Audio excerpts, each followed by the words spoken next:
am writing this under an appreciable mental strain, since by tonight I shall be no more.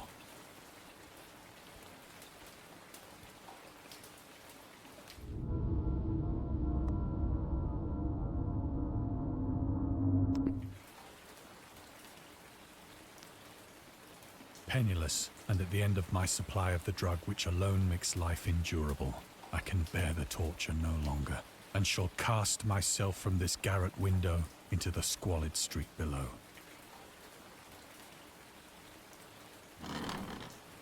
Do not think from my slavery to morphine that I am a weakling or a degenerate.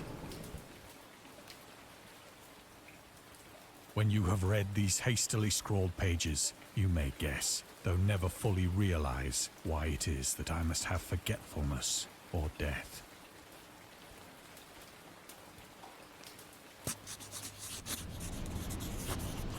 It was in one of the most open and least frequented parts of the broad Pacific that the packet of which I was supercargo fell a victim to the German sea raider.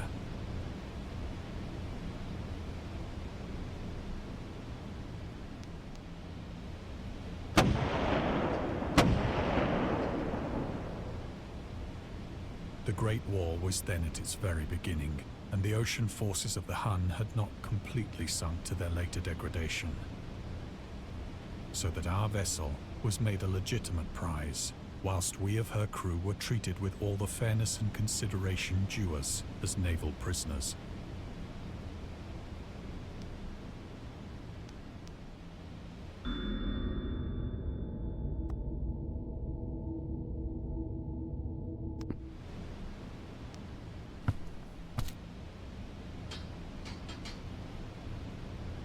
So liberal, indeed, was the discipline of our captors, that 5 days after we were taken, I managed to escape alone in a small boat with water and provisions for a good length of time.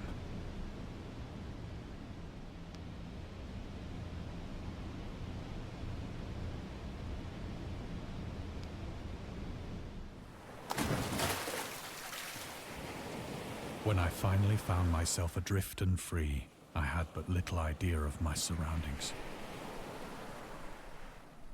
Never a competent navigator, I could only guess vaguely by the sun and stars that I was somewhat south of the equator. Of the longitude, I knew nothing, and no island or coastline was in sight.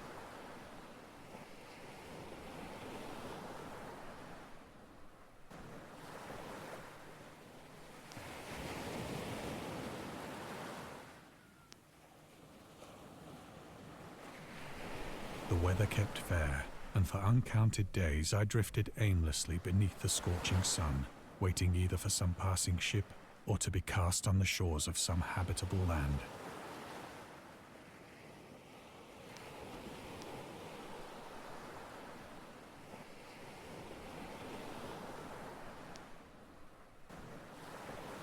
But neither ship nor land appeared, and I began to despair in my solitude upon the heaving vastness of unbroken blue.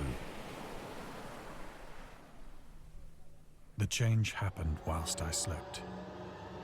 Its details I shall never know, for my slumber, though troubled and dream-infested, was continuous.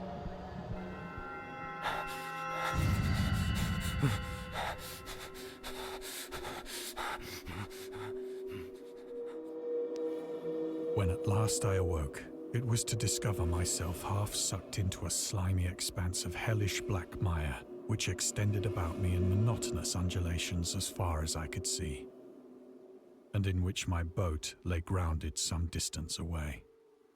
Though one might well imagine that my first sensation would be of wonder at so prodigious and unexpected a transformation of scenery, I was in reality more horrified than astonished, for there was in the air and in the rotting soil a sinister quality which chilled me to the very core. The region was putrid with the carcasses of decaying fish and of other less describable things which I saw protruding from the nasty mud of the unending plain. Perhaps I should not hope to convey in mere words the unutterable hideousness that can dwell in absolute silence and barren immensity. There was nothing within hearing, and nothing in sight, save a vast reach of black slime. Yet the very completeness of the stillness and the homogeneity of the landscape oppressed me with a nauseating fear. The sun was blazing down from a sky which seemed to me almost black in its cloudless cruelty, as though reflecting the inky marsh beneath my feet.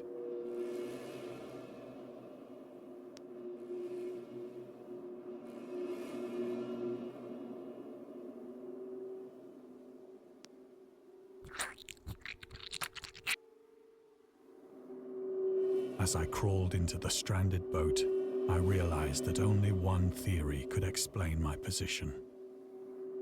Through some unprecedented volcanic upheaval, a portion of the ocean floor must have been thrown to the surface, exposing regions for which innumerable millions of years had lain hidden under unfathomable watery depths. So great was the extent of the new land which had risen beneath me, that I could not detect the faintest noise of the surging ocean, straining my ears as I might. Nor were there any seafowl to prey upon the dead things.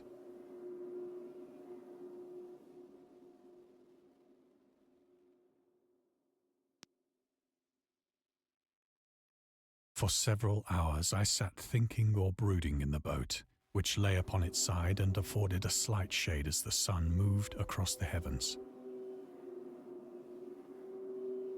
As the day progressed, the ground lost some of its stickiness and seemed likely to dry sufficiently for traveling purposes in a short time.